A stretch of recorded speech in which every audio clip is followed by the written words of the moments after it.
Boa tarde, hoje, terça-feira, 5 de agosto de 2014, o RN Acontece está começando na tela da Band.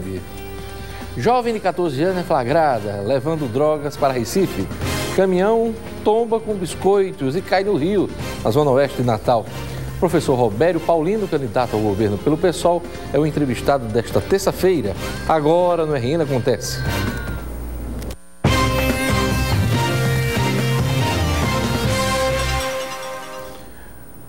Uma jovem de 14 anos foi flagrada ontem levando drogas para Recife.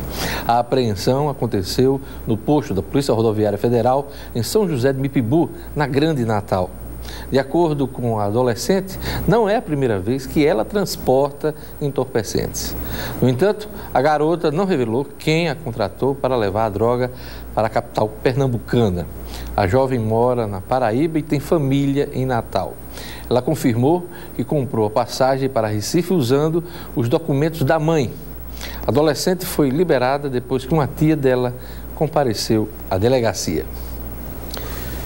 Um caminhão carregado de biscoitos tombou e caiu dentro de um rio na manhã de hoje, no bairro do Guarapes, zona oeste de Natal. O acidente aconteceu às margens da BR-226. O motorista conseguiu se salvar nadando, no entanto, o assistente dele ficou preso na cabine do veículo e morreu afogado. O ajudante foi identificado apenas como Ulisses. Ele ficou preso pelo braço na porta do caminhão e, por isso, não conseguiu sair da cabine. O condutor, Jailton Marcelino da Rocha, de 47 anos, foi socorrido e encaminhado ao pronto-socorro Clóvis Sarinho.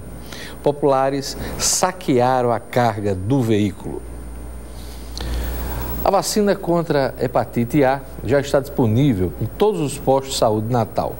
Devem ser imunizadas todas as crianças com idade entre 1 e menor de 2 anos. O pequeno René chegou cedo ao posto de saúde. O pai do menino, o comerciante Fernando, diz que está sempre atento ao calendário de vacinação e que não perde tempo quando o assunto é a saúde do filho. Sempre tem uma data de vacinar a criança, você tem que fazer um esforço. 11.600 crianças natalenses devem tomar a vacina contra a hepatite A. As doses já estão disponíveis em todos os postos de saúde da capital. O responsável pela criança que tem 1 ano e 11 meses, até 1 ano, 11 meses e 29 dias, que ainda não fez 2 anos, procura a unidade de saúde mais próxima de sua casa para que a criança possa receber essa vacina. Com a inclusão da hepatite A no calendário de vacinação, o SUS passa a disponibilizar 14 tipos de vacinas nos postos de saúde. A hepatite A é uma doença infecciosa que atinge o fígado. A principal forma de contágio é através da água e alimentos contaminados. Qualquer criança ela adoecida, ela traz complicações para a família. Então é uma oportunidade que a população tem de receber essa dose, essa vacina e evitar o adoecimento pelas hepatites. Nesse caso, pela hepatite A. E vamos aos destaques dos jornais nesta terça-feira, 5 de agosto. A Tribuna do Norte diz aqui na sua manchete principal: eleitor poderá denunciar propaganda via internet. Desde a semana passada, o sistema de comunicação online, implantado pelo Tribunal Regional Eleitoral, já recebeu 20 denúncias contra candidatos que concorrem ao pleito do Rio Grande do Norte. O TRE espera otimizar a fiscalização e aplicação de multa aos políticos que praticarem condutas vedadas, proibidas pela lei eleitoral. O Novo Jornal diz aqui na sua manchete principal: nova delegacia, 0 homicídios. É a manchete do Novo Jornal. No primeiro final de semana da nova delegacia de homicídios, nenhum assassinato é registrado na capital, mas a equipe atende 4 ocorrências na Grande Natal. É o destaque do Novo Jornal. A seguir, entrevista com o candidato ao governo pelo PSOL, Robério Paulino. Eu volto em instantes com o RN Acontece.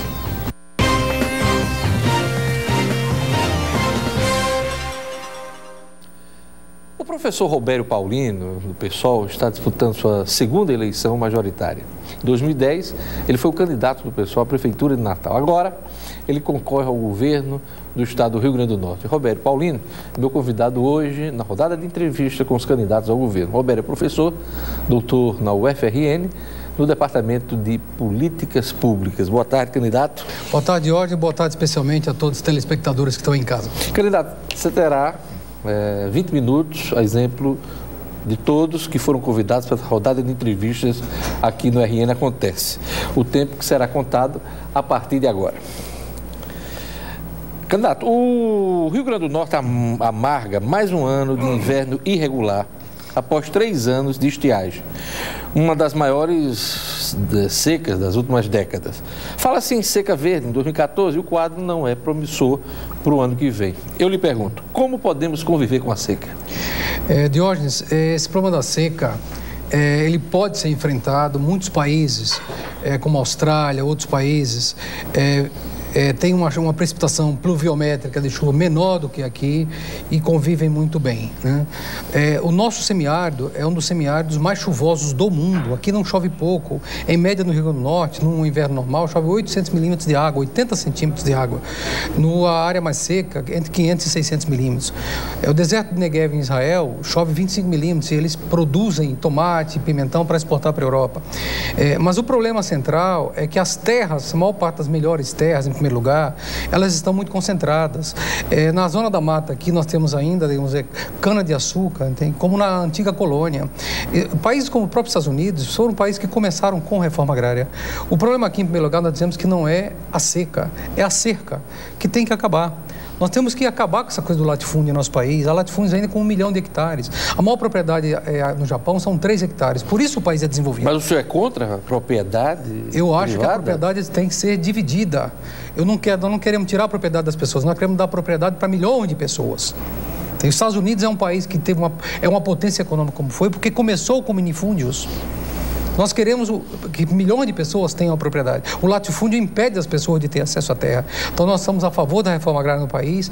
Esses dias eu quero dizer que eu participei aqui, às vezes há muita hostilidade, às vezes, com os companheiros do MST. Eu acho que o MST tem razão, participei com eles da reabertura aqui dessa central de comercialização da agricultura familiar, que estava parada há 4 anos aqui na Morro Gouveia. Ela foi inaugurada em 2010 e nunca aberta. E nunca funcionou. Nunca funcionou. Né? Depois, aliás, é outro problema que exatamente. Eu queria saber do candidato, caso seja eleito, o que é que o senhor pretende fazer com aquela Desde já, nós vamos colocar, se depender de mim, o MST não sai de lá. O MST ocupou isso essa semana passada. Eu estive junto com eles. Então, eu acho que nós temos que ter uma reforma agrária e uma importância muito grande à agricultura familiar, né?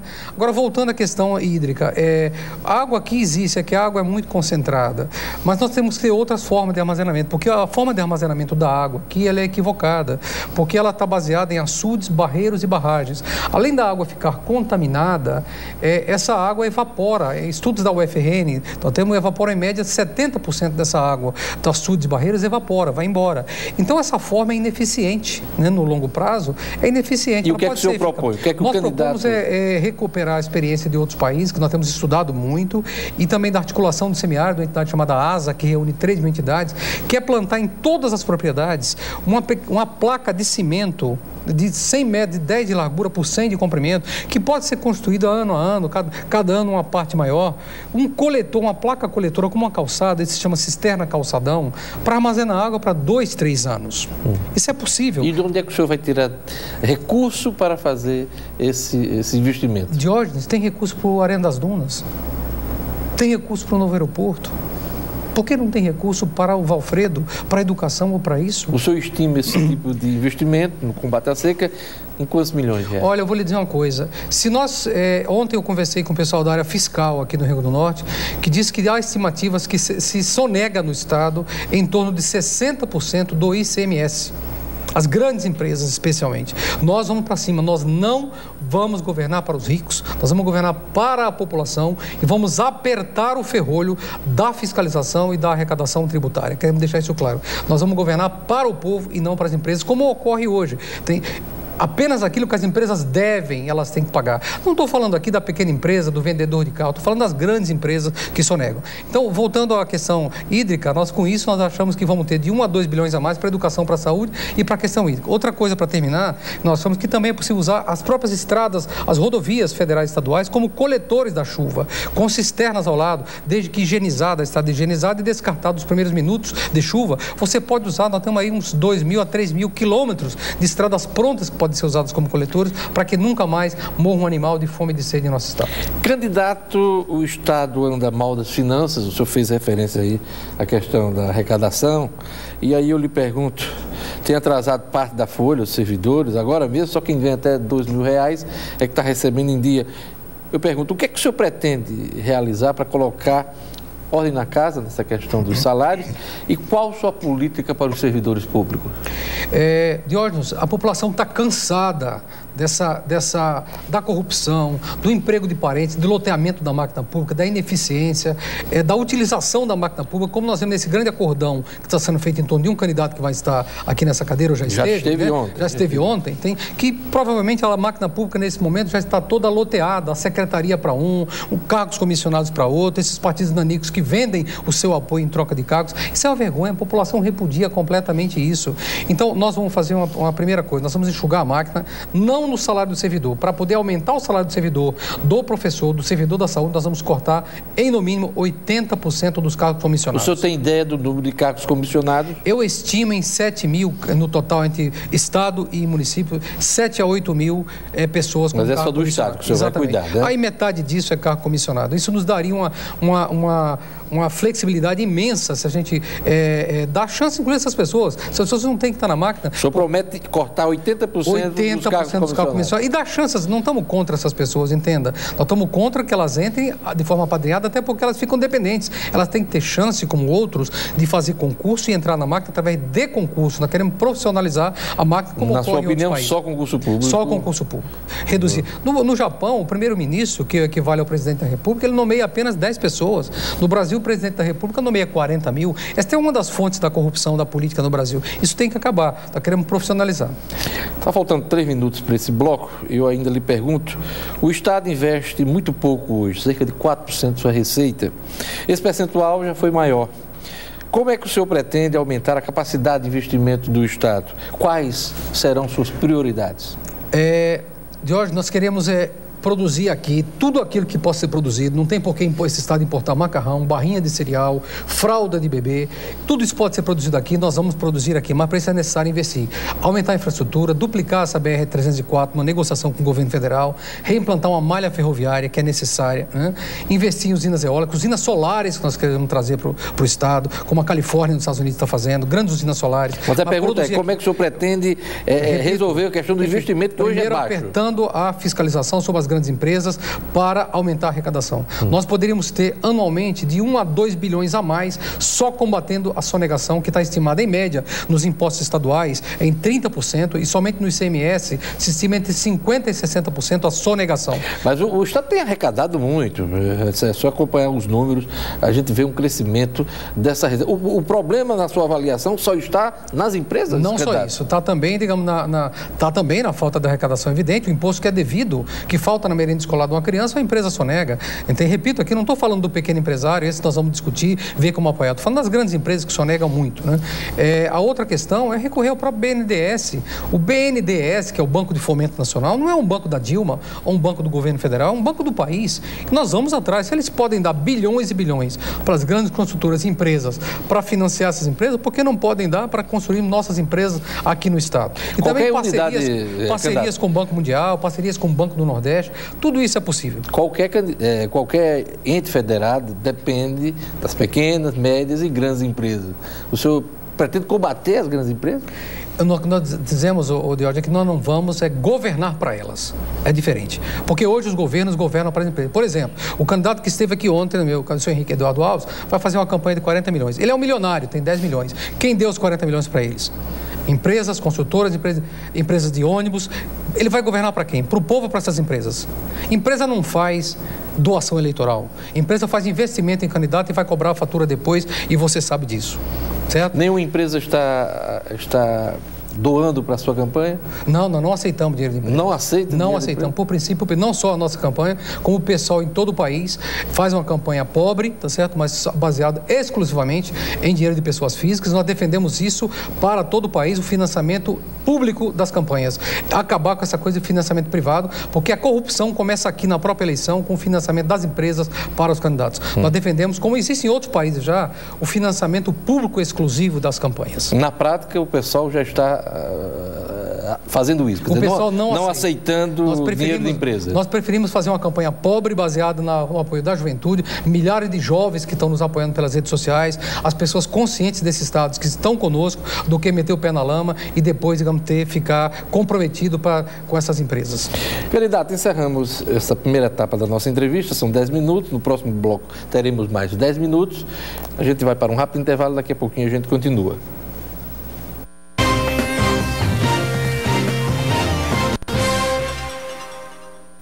Estamos de volta com a entrevista de Robério Paulino aqui no RN Acontece. O tempo está sendo contado a partir de agora, nesta segunda etapa. Candidato, qual a sua proposta para a segurança pública? Diógenes, primeiro nós queremos dizer e conversar com os telespectadores que estão em casa que a violência não pode ser combatida com mais violência. Nós estamos vendo aí, como vimos aquela senhora no Guarujá, ser morta a pauladas na rua. Nós vamos voltar agora à época das cavernas, é isso? Barbárie. A barbárie. Isso é negar a própria civilização, né? Não pode ser. Há jovens negros e pobres na periferia sendo mortos porque são negros e pobres e moram na periferia. Isso é um absurdo. Não se combate, não se resolve a segurança assim. Você pode matar todo daqui a 10 anos, se você não resolve a questão social, a pobreza, a imensa desigualdade social nesse país, você vai ter o mesmo problema daqui a 10 anos. Mas qual a ideia de polícia que o senhor tem? A nossa ideia, nós achamos que há que desmilitar a polícia. Sou muito claro. Para nossa surpresa, esses dias foi feita uma pesquisa com 21 mil policiais militares e os próprios 76% dos próprios policiais militares estão a favor da desmilitarização da polícia militar. Desarmar a polícia militar. A bandidagem está armada. Prazo, o policial vai ficar. Mas não é isso. Nós não estamos dizendo isso de imediato. Nós estamos dizendo começar um processo, uma transformação de modelo que pode levar no médio prazo alguns anos. Que seria o seguinte: nós temos que atacar a questão da segurança, não é com bala, matando pessoas. Nós temos que dar melhores escolas, recuperar nossas escolas, fazer educação integral para as crianças. Natal e as cidades do interior do Rio Grande tem imensas praças que são depósitos de lixo. Por que não fazemos quadras para a juventude? Por que o Estado não dá uma pequena bolsa para cada banda de música que se forme nos bairros? Por que não damos alternativa de lazer nas escolas para atrair a juventude, tirá-la da criminalidade? Assim que se resolve, dando alternativa de lazer e de emprego com bom salário. Não adianta fazer um cursinho do Pronatec. De cada 6 estudantes que fazem cursinho do Pronatec, 90 não conseguem emprego, Diógenes. Nós queremos dinamizar a economia, criar empregos, melhorar o salário, dar alternativa de progressão em termos de escolarização e profissionais para a juventude. É assim que se combate a segurança. Tudo isso é importante, candidato, mas como combater a criminalidade? É ela que está... Os bandidos que estão bem armados e estão matando, roubando e... Evidente, eu não estou dizendo aqui que nós não temos que ter policiamento. Nós estamos a favor de reequipar as delegacias. Reequipar delegacias, essa coisa simples que poderiam ser feitas. Nas zonas, por exemplo, mais perigosas de Natal e outras cidades, uma simples câmera que é muito barato, tem uma iluminação melhor, poderia resolver. Aqui na Zona Norte de Natal, eu conversava com um policial que é aluno meu na UFRN, sou professor da UFRN, tenho vários alunos que são policiais e me relatam o que acontece. Houve uma época aqui, há alguns meses, que da Zona Norte de Natal, das 17 viaturas, haviam 2 funcionando. Só para fazer registros, não tem policiamento preventivo, tudo isso nós vamos equipar. Nós vamos investir e equipar a polícia. O que nós não queremos é uma polícia truculenta, uma polícia que encare manifestantes sociais, inclusive como bandidos, como baderneiros, uma polícia que bata nos manifestantes. Nós queremos pedir aqui aos policiais que não aceitem agredir manifestantes sociais, porque também são trabalhadores como nós. Isso nós não aceitamos, nós queremos retreinar a cabeça dos nossos policiais para uma polícia cidadã. O senhor me dá um gancho para a próxima pergunta, que é: o PSOL financia grupos radicais nas manifestações, como é que o senhor pretende conviver com manifestantes do tipo Black Bloc? Nós não temos acordo com os Black Blocs, nós não financiamos Black Blocs, nós respeitamos o direito deles se manifestarem, mas não concordamos com essas depredações, porque essas depredações, ao contrário de levar pessoas para a rua, elas estão assustando as pessoas estão saindo da rua e nós queremos mais pessoas nas ruas, nas manifestações. Então, como combater esse tipo de ocorrência, que é crime contra o patrimônio público e privado? Sei, mas veja, o que está ocorrendo é que as forças de segurança do país estão usando essas ações como pretexto para criminalizar todos os demais movimentos sociais. Isso é um erro completo, porque nós queremos a manifestação. O direito de protesto está na Constituição. Se manifestar, protestar, a própria população... Mas o direito de ir e vir também das pessoas também está na Constituição e esse tipo de manifestação impede, inclusive, que ambulâncias cheguem aos hospitais, como ocorreu ali nas imediações do Midway. Todas as vezes que eu estive em manifestações, apoiei as manifestações de Natal, eu fui tirar alunos meus da cadeia, alunos da UFRN, da UNP, fui tirá-los da cadeia à noite, entende? Apoio as manifestações e eu acho todas as vezes que eu, pelo menos, estive numa manifestação e eu vi a ambulância, eu vi a galera, a moçada, abrindo uma faixa para passar as ambulâncias. Ninguém quer prejudicar a cidade. As pessoas não querem ter um ônibus velho, um ônibus sucateado e ainda aumento de passagem. Isso é um direito dos nossos jovens, da revolta do busão, dos jovens, dos alunos da UNP, da UFRN, dos colégios, de se manifestar na rua sem ser reprimido. Se você lembrar, você é jornalista, aquela jornalista da Folha de São Paulo que quase ficou cega o ano passado, ela era black bloc para levar uma bala de borracha no olho? Um colega da banda, cinegrafista, morreu por conta de manifestante. Tá bom, tá errado. Agora, a gente tem que ter, você entenda, nós não estamos contra a mídia, nós estamos contra, às vezes, a manipulação que certos setores da mídia fazem contra os... Eu tenho uma boa relação com vocês, com jornalistas de Natal, nós estamos contra, às vezes, alguma imprensa que manipula. Candidato, nós estamos chegando ao final da entrevista, mais duas questões. Como professor, como é que o senhor pretende melhorar o ensino na rede pública estadual? Diógenes, eu sou professor há mais de 30 anos e nós vamos fazer um grande mutirão, primeiro, para acabar com essa chaga que nos envergonha em pleno século XXI, que é o analfabetismo. Tá certo? Nós vamos chamar as universidades, os professores, todas as universidades privadas e públicas do Estado e vamos acabar com isso em no máximo 8 anos. Isso nos envergonha, nós estamos no século XXI, na época dos satélites e da internet e temos 1 em cada 5 potiguares ainda é analfabeto. Isso é a primeira coisa, nós vamos fazer, vamos acabar com isso. Segundo, recuperar as escolas. Eu tenho entrado em escolas com teto caindo, destruídas e elevar o salário dos professores, porque a peça fundamental na sala de aula, na escola, é o professor, são os demais educadores. Então, nós temos que atrair os melhores profissionais que saem das universidades para vir querer ensinar, porque hoje ninguém quer mais ser professor. Então, o que o Japão faz, a Coreia do Sul faz, é valorizar imensamente o professor. Então, nós temos que aumentar o salário dos professores. Para isso, é preciso dar recursos. Hoje, eu sou um professor de uma cadeira na UFRN que a gente estuda isso, em torno de 15% a 16% no máximo é atribuído para a educação. Nós queremos elevar para até 30% o orçamento do Estado para a educação. Sem isso, é conversa fiada. O microfone aqui aceita tudo. O papel aceita tudo. Eu quero saber quanto de dinheiro é que os candidatos propõem a alocar, tá certo? Para a educação, 30%, no mínimo 25%, preferencialmente 30% para a educação e fazer uma revolução na educação, porque não tem país que se desenvolve sem injetar pesadamente dinheiro na sua educação pública, especialmente na sua educação de base dos primeiros anos. Por último, eu queria saber do candidato Roberto Paulino, por que é que o senhor tem contestado tanto as pesquisas de opinião aqui no Rio Grande do Norte? As que estão sendo divulgadas, não são tantas nesses últimos tempos, mas por que é que o senhor tem, inclusive, entrou com representação junto ao Ministério Público Eleitoral? Diógenes, eu entrei com a representação pedindo providência do Ministério Público e quero pedir aqui ao TRE e ao Ministério Público Eleitoral providência contra essas pesquisas, porque eu quero dar um exemplo para você. Essas pesquisas falam de credibilidade.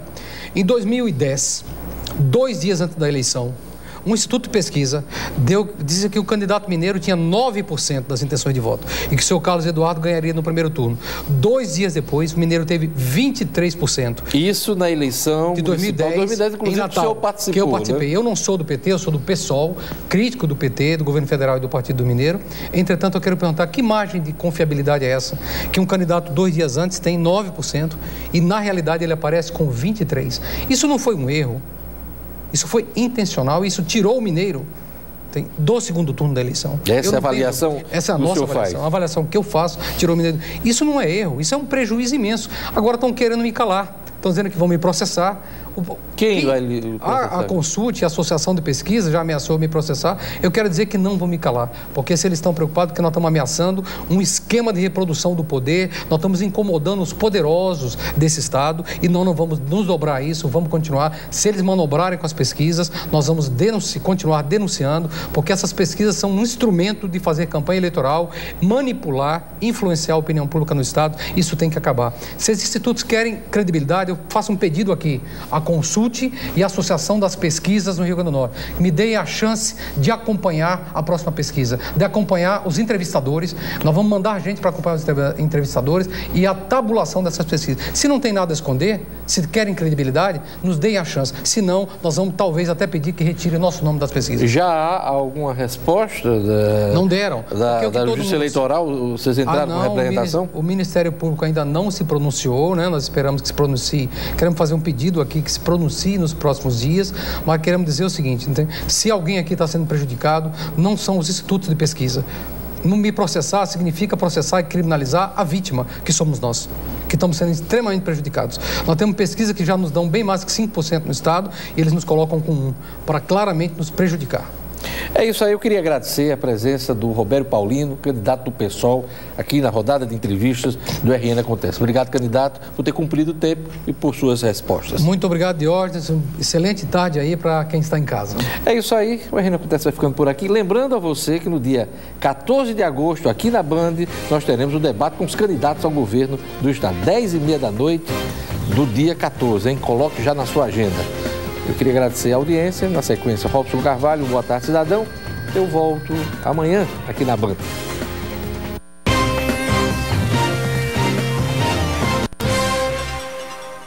Acompanhe diariamente na programação da Band Local a TV comprenalecrim.com.br. Oferecimento Mulambo Novo, muito pano para a manga. E Comercial Vilar, sua